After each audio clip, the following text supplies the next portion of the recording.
Aku baru 2 tahun tinggal di sini, di sebuah desa kecil di selatan Bogor, setelah warung kecilku di kota bangkrut dihantam pandemi.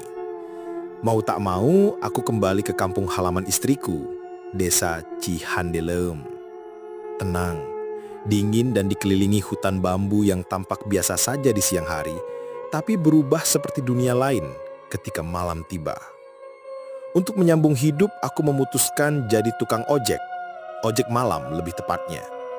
Di kota, aku pernah narik Gojek, tapi di sini nggak ada aplikasi, nggak ada peta digital, hanya jalan setapak, suara jangkrik, dan gelap yang benar-benar gelap. Namaku Asep, usia 40-an, kulit sawo matang, rambut hitam yang mulai beruban di pelipis, dan tubuh yang dulu kekar, sekarang mulai kehilangan bentuknya karena umur. Setiap malam, aku nongkrong di depan warung kelontong Bu Nani, warung yang masih buka sampai lewat tengah malam. Dari situ, aku tunggu penumpang. Kadang warga yang pulang kerja dari kota, kadang karyawan pabrik, kadang orang yang bahkan aku nggak tahu dari mana datangnya. Awalnya, semua biasa saja. Medan menantang, jalanan licin selepas hujan, sesekali ada suara dari arah kebun kosong yang bikin bulu kuduk berdiri. Tapi itu semua belum seberapa. Aku sudah biasa menghadapi orang mabok yang minta diantar pulang atau emak-emak yang panik karena anaknya demam tengah malam. Tapi malam ketika aku mengantar penumpang itu, aku sadar ada batas yang seharusnya tidak pernah aku lewati. Aku ingat betul, malam itu gerimis kecil turun. Jalanan licin dan suhu lebih dingin dari biasanya. Tidak ada bulan, tidak ada suara burung malam. Hanya hening dan bau tanah basah yang menyengat. Dari kejauhan, aku melihat seorang perempuan berdiri di pinggir jalan. Diam, wajahnya tertutup kerudung gelap. Tangannya hanya menunjuk lurus ke depan, tanpa bicara, tanpa ekspresi. Tapi entah kenapa, aku justru memutar motor menghampirinya. Padahal semua di dalam hati kecilku sudah berteriak untuk tidak mendekat. Sejak malam itu, aku tidak pernah lagi menerima penumpang yang tidak jelas asal-usulnya. Tidak di jalanan sepi, tidak di dekat hutan, tidak saat malam terlalu hening. Karena di balik gelapnya desa ini, ada yang tidak ingin diantar. Atau mungkin tidak pernah benar-benar pergi. Selamat datang di ruang sunyi. Aku matikan mesin motor dan mendekat pelan ke arah perempuan itu. Jas hujan masih menempel di badanku, basah oleh gerimis yang belum juga berhenti sejak sore. Lampu depan motorku hanya menyinari sebagian tubuhnya. Kerudung hitam panjang yang menjuntai sampai pinggang, gamis kelabu yang menyerap air malam. Ia berdiri tepat di tepi jalan menurun, tempat lampu jalan terakhir berdiri sebelum jalan berbelok masuk ke deretan kebun bambu.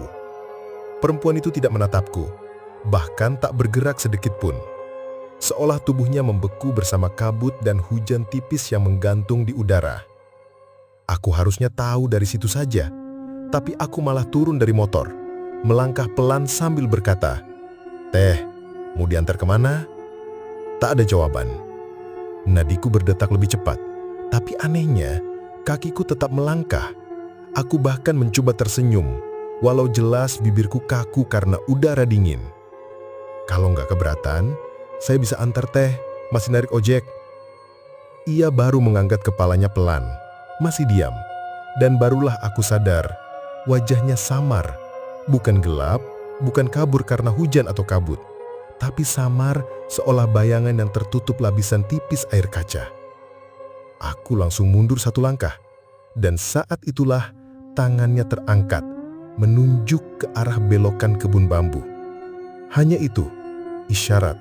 Lalu ia melangkah pelan menuju boncengan motorku, tanpa suara. Langkahnya tidak memercik air, tidak menimbulkan bunyi tanah becek, tapi aku mendengar desir pelan, seperti kain diseret angin yang terlalu halus untuk nyata. Tubuhku menegang, tapi entah kenapa, aku membiarkannya naik. Tanganku gemetar saat menarik gas, tapi motorku tetap melaju, pelan, melewati jalan setapak di bawah kebun bambu. Lampu depan motorku hanya mampu menembus beberapa meter ke depan. Sisanya adalah gelap yang pekat dan sesekali kabut yang menari. Kebun ini terkenal di desa. Kata orang sejak zaman Belanda sudah ada, dan di dalamnya masih ada sisa-sisa jalur kereta tua yang tak terpakai. Tapi tak pernah ada yang bicara banyak, hanya mitos kecil yang biasa didiamkan. Aku mencoba bersuara, mencoba berbicara, mencoba menormalkan semuanya. "Teh, dekat sini teh, atau agak ke dalam lagi?" Tak ada suara dari belakang, bahkan napas pun tidak. Aku tidak berani menoleh, hanya suara motor yang menembus sunyi, dan derit pelan batang bambu yang bergesekan tertiup angin malam. Jalannya makin sempit, seolah memaksa aku untuk terus masuk, terus menuruti arah yang bahkan aku sendiri tak tahu. 5 menit, 10 menit, dan aku mulai merasa kami tidak sedang menuju mana-mana. "Teh," suaraku retak, "ini masih jauh." Lalu tiba-tiba, suara itu terdengar, pelan tapi jelas. Berhenti di depan pohon besar. Suaranya aneh, tidak seperti suara perempuan dewasa. Lebih seperti suara anak-anak, tapi dalam, datar, tanpa emosi. Aku langsung menekan rem. Di depanku, memang ada pohon besar, berdiri di tengah pertigaan kecil yang aku tahu tidak ada di peta desa manapun. Aku belum pernah lewat sini. Aku matikan mesin. Dan saat aku menoleh ke belakang, boncengan motorku kosong. Kosong. Tidak ada siapa-siapa. Aku langsung meloncat turun, mensenter ke sekeliling, tapi tak ada jejak, tidak ada bayangan, tidak ada bunyi langkah, hanya pohon besar itu, liar, berlumut, dan seperti menatapku dengan batang-batangnya yang melengkung menyerupai tangan tua. Tiba-tiba, lampu motorku berkedip-kedip lalu mati. Hening. Aku mendadak merasa kedinginan sampai ke tulang, bukan karena hujan, tapi karena sesuatu yang tidak terlihat berdiri sekali denganku. "Pulang." Bisik suara itu kali ini sangat dekat, tepat di telingaku. Pulang sebelum matahari terbit. Aku terjatuh, senterku terlepas menerangi bawah pohon, dan saat cahaya itu menyorot ke akar-akarnya yang menjalar, aku melihat sesuatu. Bukan tubuh, bukan jasad, tapi semacam jejak. Banyak, bekas duduk, berdiri, dan garis-garis samar seperti sesuatu yang terus berputar, seperti seseorang yang sudah lama berdiri di sana, bolak-balik menunggu. Aku tidak ingat bagaimana aku pulang malam itu. Yang aku tahu, aku sudah ada di depan rumah Bu Nani saat fajar mulai mengintip dari balik kabut. Motor masih utuh, tapi ban depan penuh lumpur hitam pekat, seperti keluar dari rawa, bukan dari jalan tanah biasa. Bu Nani keluar dari warung sambil membawa nampan tak panas. Matanya menatapku lekat. "Masih narik malam-malam, Sep?" Aku mengangguk pelan. Wajahnya berubah serius. "Lewat kebun bambu." Aku tak menjawab. Ia menghela nafas panjang, lalu duduk di bangku kayu samping warung. Dulu juga ada yang begitu, penumpang diam, minta diantar, nunjuk aja, terus hilang di tengah jalan. Ia menatap langit yang mulai memerah. Bedanya, yang dulu nggak pernah balik lagi. Aku tak menjawab. Aku hanya menggenggam cangkir teh itu erat-erat, mencoba merasakan panasnya menembus kulit, tapi tetap dingin. Tubuhku masih dingin.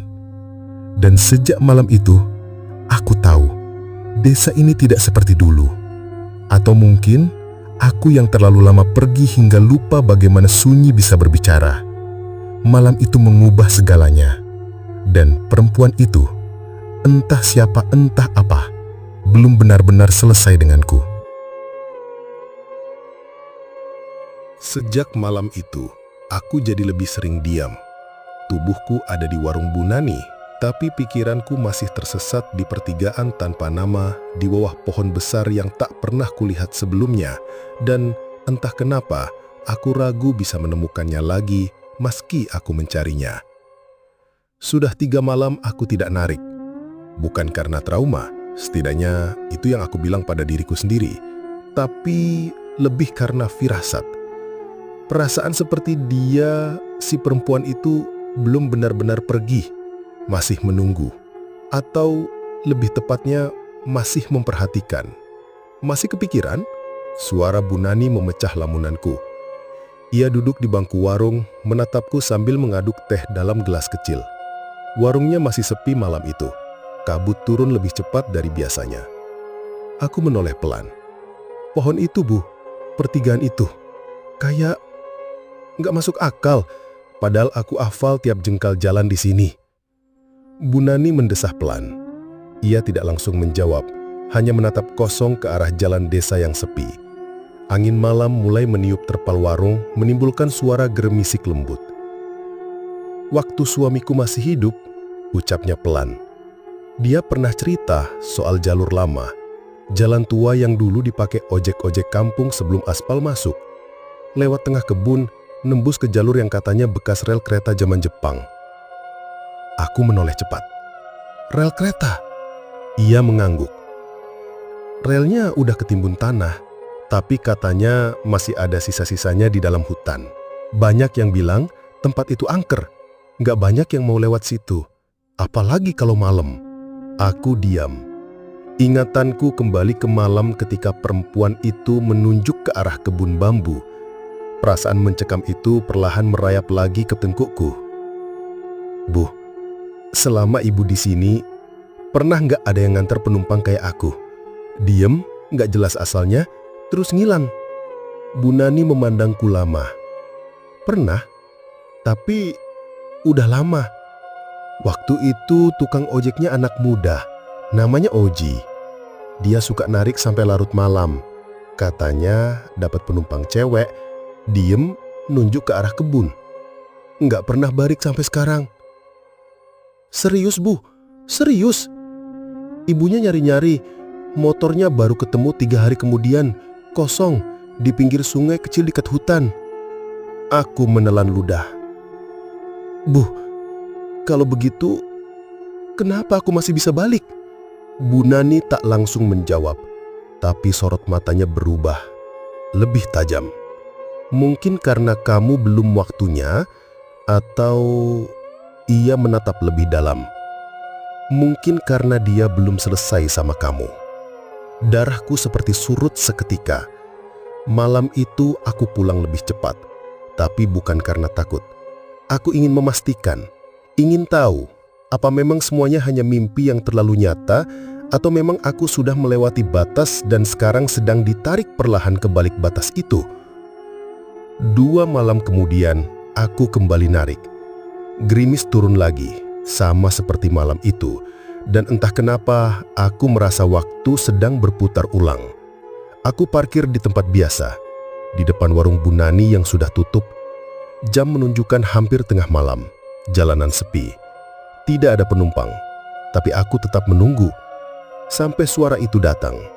Suara langkah pelan menyusuri jalan becek dari arah utara. Bukan suara motor, bukan juga mobil. Langkah itu terdengar berat, tapi tidak menyeret.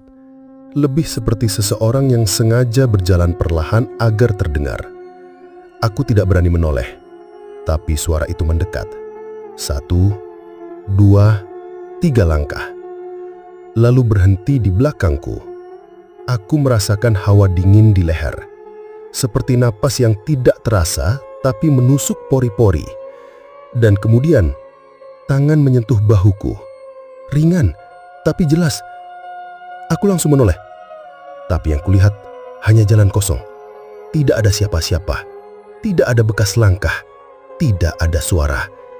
Tiba-tiba, mesin motorku menyala sendiri.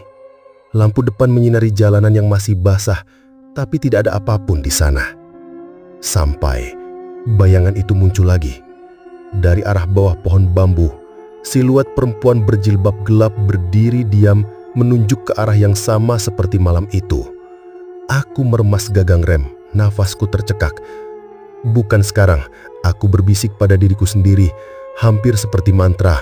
Tapi motorku bergerak perlahan tanpa aku tarik gasnya, seolah dituntun. Aku menginjak rem keras-keras. Berhenti, aku nggak mau anter. Bayangan itu masih menunjuk, tidak bergeming. Aku matikan mesin. Kabur. Aku berlari masuk ke gang kecil, menembus jalan setapak di samping rumah warga. Nafasku berat, degup jantungku tidak beraturan. Dan untuk pertama kalinya, aku merasa bukan hanya takut, tapi dipilih. Malam itu aku tidak tidur. Pagi harinya, aku kembali ke warung Bu Nani. Wajahku pucat, jaketku masih basah sisa embun malam. Dia datang lagi, Bu, tapi aku nggak ikut. Bu Nani diam sejenak, lalu menuang teh seperti biasa. Berarti dia masih nyari. Apa maksudnya, Bu? Tanyaku hampir berbisik. Kadang yang hilang itu bukan mereka, tapi kita. Aku mengkerutkan dahi. Maksud Bu Nani, kalau kamu sampai ikut dia malam itu, barangkali sekarang kami sudah naruh teh ini di batu nisanmu. Aku mematung, dan saat itu juga aku sadar dia tidak butuh diantar. Dia hanya ingin ditemani, karena jalur yang dia tunjukkan bukan jalur pulang. Dan kalau aku tergelincir sedikit saja lagi, mungkin aku sudah tidak duduk di warung ini sekarang. Aku mencoba menjauh dari warung Bu Nani, dari kebun bambu, dari suara langkah-langkah tak terlihat di malam sunyi. Tapi desa ini terlalu kecil, terlalu akrab dengan malam yang basah, dan terlalu sunyi untuk bisa menyembunyikan apapun. Sudah seminggu sejak terakhir aku melihat sosok itu. Tapi ketenangan itu justru terasa seperti jebakan. Seperti mata air yang mendadak berhenti mengalir, kau tahu ada sesuatu yang mengganjal tapi tak bisa kau lihat. Pagi-pagi aku pergi ke bengkel untuk servis motor. Ban depannya bocor halus dan lampu depannya sempat mati sendiri 2 kali, padahal kabelnya baru diganti sebulan lalu. Kata tukang bengkel, semuanya normal, tapi aku tahu. Ini bukan soal kabel atau aki. Masalahnya ada pada malam itu, pada arah yang ditunjuk perempuan berjilbab hitam itu, dan pada rasa yang terus membuntuti meski siang telah terang benderang. Malam ke-7. Aku tidak keluar. Duduk di teras rumah, menyala rokok sambil menatap kosong ke arah jalan desa yang sunyi.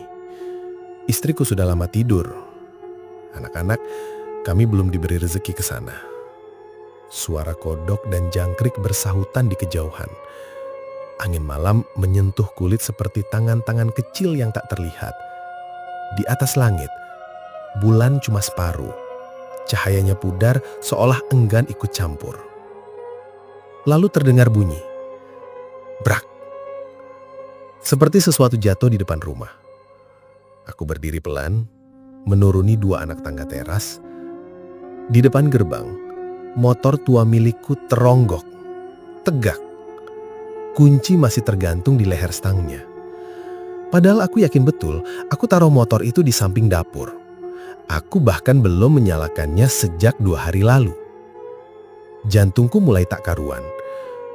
Aku dekati perlahan. Setibanya di samping motor, aku mencium sesuatu. Bukan bensin, bukan oli. Bau tanah basah, bercampur bau anyir. Aku jongkok, lampu teras tidak cukup terang, jadi aku nyalakan senter HP dan sorotkan ke bawah motor. Tanah di bawahnya basah, tapi bukan air hujan. Lumpur, hitam, pekat, seperti dari rawa. Dan di atasnya tergeletak seutas kain kerudung hitam, basah dan lengket menempel di ban belakang motorku. Aku berdiri cepat, menatap sekitar. Tak ada siapa-siapa. Tapi hawa itu kembali datang. Rasa dingin yang menusuk ke dalam tulang. Rasa dia sedang melihatku dari kejauhan. Atau sangat dekat, tapi tak bisa kulihat. Aku tak bisa diam. Kain itu aku bungkus dengan kantong plastik. Aku simpan di dapur. Niatnya besok aku kubur atau buang jauh-jauh ke tempat yang tak mungkin disentuh orang. Tapi malam belum selesai. Sekitar jam 2 dini hari, suara motor terdengar dari luar rumah. Pelan, lalu berhenti. Lalu diam. Aku mengintip dari jendela, tak ada siapa-siapa. Tapi motorku menyala sendiri. Lampu depannya menyorot ke arah jalan dan di depannya berdiri sosok itu lagi. Tegak, tidak bergerak. Kali ini aku tahu aku tidak boleh diam. Aku buka pintu, terasa berat, seperti ada sesuatu yang menghalangi udara untuk bergerak. Langkahku menuju motor terasa seperti melawan arus yang tak terlihat, tapi aku paksakan. Sudah cukup, aku bentak. Suara seraku memecah sunyi. Sosok itu tidak bergerak, tapi aku melihat wajahnya. Lebih jelas dari sebelumnya. Wajah perempuan muda, tapi matanya hitam. Tanpa bola mata, tanpa ekspresi. Kenapa pilih saya?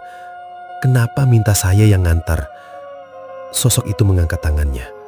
Tidak menunjuk, tapi membuka telapak seolah meminta sesuatu. Lalu, dari arah belakangku, dari dalam rumah, terdengar suara pintu lemari terbuka sendiri. Disusul bunyi sesuatu jatuh ke lantai. Aku berbalik cepat, lari masuk. Di dalam dapur, kantong plastik berisi kerudung itu sudah sobek. Kainnya terbentang di lantai. Tapi sekarang, warnanya berbeda. Ada bercak darah kering, tapi nyata. Dan di atasnya, tulisan samar seperti dicakar. Temani aku pulang. Aku tidak bisa tinggal diam. Pagi harinya, aku kembali ke warung Bu Nani. Wajahku lesu, tidak tidur sama sekali, tanganku dingin seperti air kolam di subuh hari. Bu Nani sedang menyapu peletaran warung. Melihatku datang, ia hanya diam, menatapku seperti sudah tahu apa yang terjadi. Aku harus ke sana lagi, Bu, kataku tanpa basa-basi. Ke pohon itu. Bu Nani menghela napas. Sendiri. Aku mengangguk. Dia sudah datang ke rumahku, Bu. Minta ditemani pulang. Tapi aku nggak tahu. Pulang kemana? Bu Nani tak menjawab. Hanya memberiku termos teh dan satu lampu senter besar.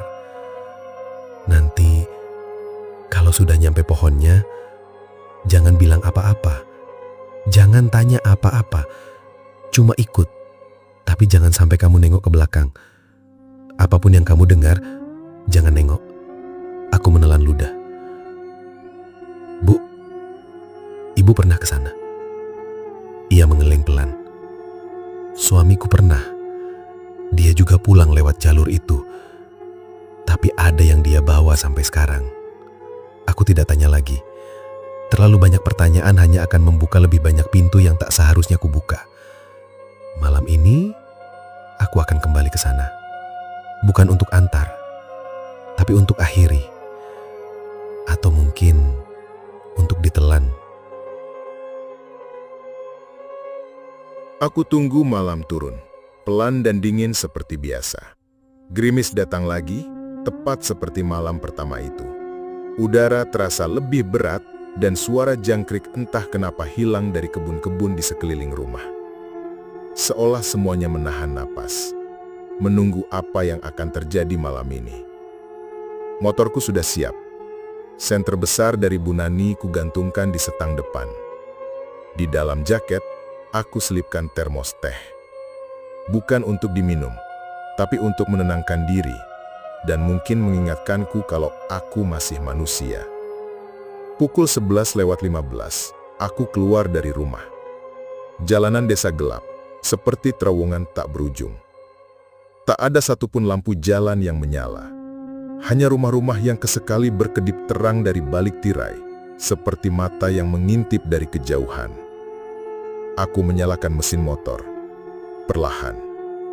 Lalu mulai melaju, menuju kebun bambu. Bukan jalur yang biasa kupilih.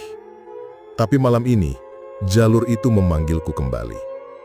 Entah kenapa, meski ngeri, aku juga merasa seperti dituntun. Ada rasa, aku harus menyelesaikan ini. Kebun bambu menyambutku dengan desis angin dan suara batang-batang tua yang saling bergesekan. Kabut menggantung setinggi pinggang. Jalan setapak licin dan becek. Tapi aku tahu kemana harus pergi. Aku mengenali tikungan kecil itu. dan jalan menurun yang seperti mengarah ke kegelapan lebih pekat. Dan akhirnya, pertigaan itu muncul. Masih sama. Masih ada pohon besar itu.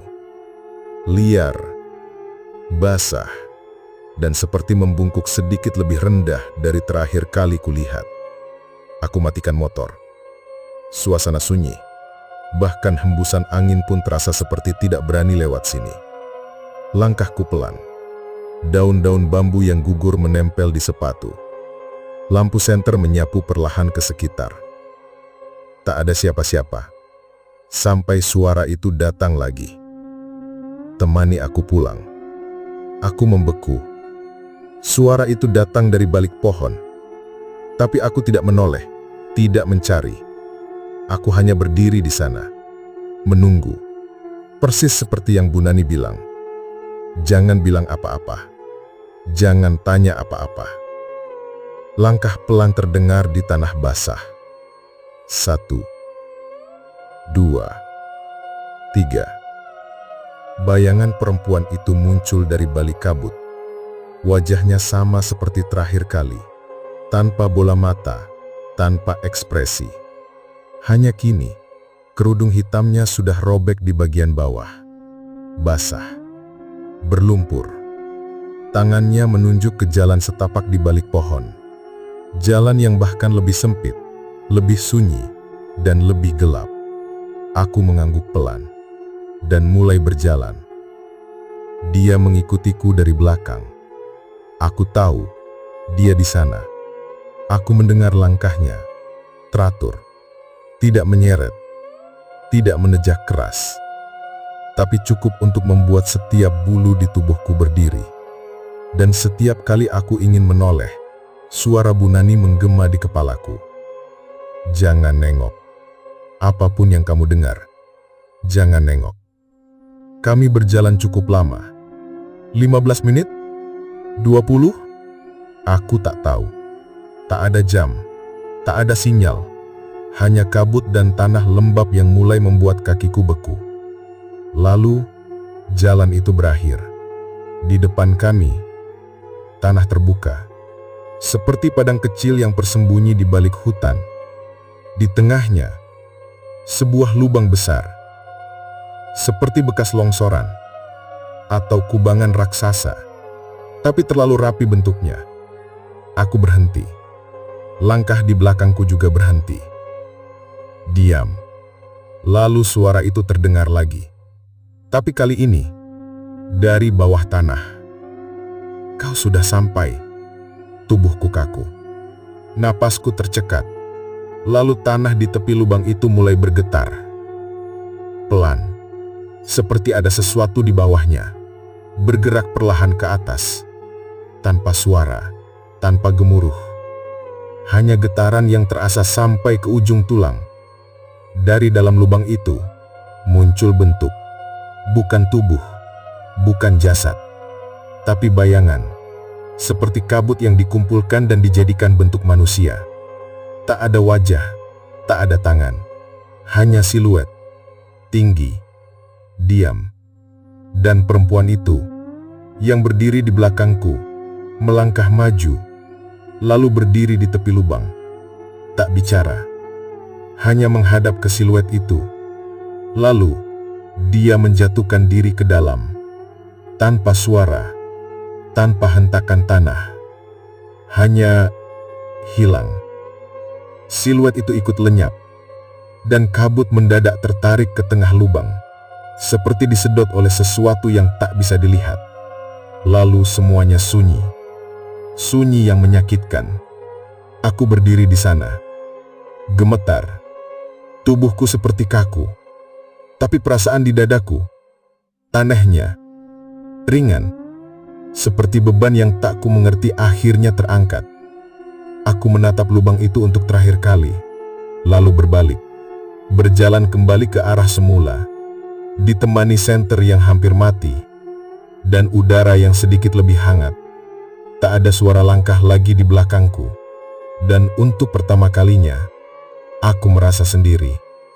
Benar-benar sendiri. Aku kembali ke rumah sebelum subuh. Motorku tinggalkan di jalan masuk kebun. Tak sanggup kupacu lewat jalur gelap itu lagi. Di dapur, kain kerudung yang kemarin kutaruh di dalam kantong plastik sudah lenyap. Hanya tersisa bekas lumpur kering di lantai. Aku bersihkan perlahan, lalu duduk. Lama. Hari itu aku tak keluar rumah. Hanya duduk, menatap jendela, menunggu malam. Tapi malam itu, dia tidak datang lagi. Tak ada langkah, tak ada suara. Dan dalam keheningan itu, untuk pertama kalinya, aku bisa tidur dengan tenang. Tanpa mimpi, tanpa bayangan hitam di balik kelopak mata. Pagi berikutnya, aku kembali ke warung Bu Nani. Bu Nani melihatku, hanya menatap tanpa tanya. Tapi aku tahu, dia bisa melihat dari mataku. Sesuatu telah selesai. Terima kasih, aku katakan pelan. Dia hanya mengangguk. Kadang yang belum pulang itu bukan mereka, tapi luka yang mereka tinggalkan. Aku tersenyum kecil. Mungkin sekarang dia sudah pulang. Dan aku pun menyesap teh hangat itu. Perlahan di warung yang sama, tapi dengan dada yang sedikit lebih ringan. Meskipun entah sampai kapan. Karena di desa ini, malam tak pernah benar-benar kosong. Dan jalan setapak itu masih ada, masih menunggu langkah berikutnya. Sudah 2 minggu sejak aku terakhir melihat sosok itu. 2 minggu tanpa langkah samar di malam hari, tanpa motor menyala sendiri, tanpa bisikan di telinga saat aku menutup mata. Warung Bu Nani tetap buka tiap malam, dan aku tetap mampir setiap habis maghrib, bukan untuk narik lagi, tapi hanya duduk diam menatap jalan desa yang basah oleh embun, memandangi motor tuaku yang kini terasa seperti saksi bisu, bukan lagi kendaraan. Aman sekarang? Tanya Bu Nani malam itu sambil menuang teh dari termos. Aku mengangguk pelan. Tapi rasanya seperti belum selesai sepenuhnya. Bu Nani mendengus pelan. Rasa itu nggak akan hilang. Kita hanya belajar hidup berdampingan. Aku menoleh. Sama siapa, Bu? Sama mereka yang masih menunggu. Jawabnya sambil tetap menatap jalan gelap. Aku diam. Kata-katanya menyelinap perlahan ke dalam pikiranku. Apakah kisah itu benar-benar sudah selesai? Atau hanya menepi sebentar sebelum kembali? Malam itu, untuk pertama kalinya, aku mengajak motorku berjalan pelan menyusuri jalan yang dulu selalu kuhindari. Jalur bawah jembatan kecil di tepi desa. Jalur ini dulu terhubung dengan kebun bambu. Jalur yang katanya bekas rel kereta zaman Jepang. Jalur yang pernah disebut Bu Nani. Jalur yang tak lagi dipakai karena pelan-pelan dilupakan. Aku tidak tahu kenapa aku ke sana. Mungkin karena penasaran. Mungkin juga karena aku ingin memastikan bahwa semuanya betul-betul sudah selesai. Langit malam itu bersih, tidak ada kabut. Udara dingin tepat menusuk, tapi tak ada beban menggantung di tengkuk. Hanya sunyi. Sunyi yang menenangkan, bukan mengancam. Aku berhenti di bawah jembatan, menyalakan senter. Jalan tanah di bawahku masih lembab, tapi tidak basah seperti malam-malam sebelumnya. Aku arahkan lampu ke sekitar. Pohon-pohon rindang, bambu tumbuh liar, dan batu besar berserakan. Dan di tengah semak, aku melihat sesuatu. Seperti batu nisan. Sebagian tertutup lumut, hampir tak terbaca. Aku dekati, jongkok perlahan. Ternyata benar. Ini nisan, tapi sudah sangat tua. Tulisan namanya nyaris hilang, hanya tersisa huruf awal. S, R, I. Sisanya terhapus waktu. Aku duduk pelan di tanah. Rasanya ganjil. Dingin, tapi tidak membuat takut. Seperti tempat ini menyimpan sesuatu yang sudah lama menunggu untuk dikenang kembali. Lalu, suara itu muncul. Tapi kali ini, bukan dari luar. Dari dalam kepalaku. Terima kasih, sudah antar pulang. Aku tidak terkejut, tidak merinding, tidak berdiri spontan seperti dulu. Aku hanya menunduk pelan, memejamkan mata. Semoga tenang di sana, bisikku. Lalu semuanya diam kembali. Tak ada angin, tak ada gemerisik. Hanya detak jantungku yang pelan, tenang. Aku tahu ini akhir dari jalur itu. Akhir dari perjalanan yang bahkan tidak pernah aku pilih, tapi akhirnya harus kujalani. Beberapa hari setelah itu, aku mulai narik lagi. Tapi hanya sampai jam 9 malam. Selebihnya aku duduk di warung Bu Nani, kadang ngobrol, kadang hanya diam sambil mendengar suara malam. Kadang kami bicara soal hal-hal biasa, harga bensin, anak tetangga yang baru nikah. Kadang juga kami diam lama, seolah tahu ada hal-hal yang tak perlu disebut, tapi tetap terasa dekat. Malam itu aku tanya pelan ke Bu Nani, "Ibu tahu siapa namanya?" Ia diam sebentar. "Perempuan itu?" Aku mengangguk. Bu Nani menggigit bibir bawahnya, seperti menimbang. Dulu, waktu kecil aku pernah dengar cerita. Ada gadis muda, namanya Sri, tinggal di rumah tua di dekat hutan. Suatu malam, dia pergi nyari ayahnya yang gak pulang-pulang dari ladang. Tapi dia gak pernah balik. Katanya jatuh ke lubang bekas rel. Waktu dicari, jasadnya gak ketemu. Aku membeku. Makanya, daerah itu ditutup, dibilang angker. Tapi, bukan karena hantunya, tapi karena rasa bersalah yang ditinggalkan. Aku menarik nafas dalam-dalam. Nama itu cocok dengan huruf di nisan yang kutemukan. Sri. Malam itu, aku pulang tanpa berkata apa-apa lagi. Dan sejak saat itu, tak ada lagi sosok hitam berdiri di tikungan. Tak ada tangan dingin menyentuh bahuku dari belakang. Tak ada motor menyala sendiri.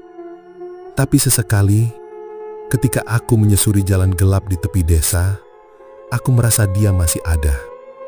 Bukan untuk mengakuti, bukan untuk mengganggu. Hanya duduk di boncengan, diam, menghadap ke depan, menikmati jalan pulang. Dan aku biarkan saja, karena mungkin itu yang ia inginkan sejak awal. Sekarang, tiap kali aku melintasi jalan sepi di ujung desa, aku tak lagi menatap ke spion. Bukan karena takut, tapi karena aku tahu, tak semua yang ikut di boncengan itu perlu dilihat, cukup dirasa. Ada hal-hal di dunia ini yang tidak butuh jawaban, tidak bisa dijelaskan dengan logika. Kita hanya perlu tahu kapan harus berhenti bertanya dan mulai menghormati yang tak terlihat. Aku bukan orang pintar, bukan dukun, bukan orang indigo. Aku hanya tukang ojek malam, yang satu malam terlalu jauh masuk ke tempat yang harusnya tidak pernah kutapaki. Tapi mungkin memang itu takdirnya. Dan buat kalian yang masih suka berkata, "Ah, masa sih? Paling cuma halusinasi." Aku cuma bisa bilang, silahkan coba sendiri. Tapi ingat, nggak semua jalan bisa dilewati 2 kali.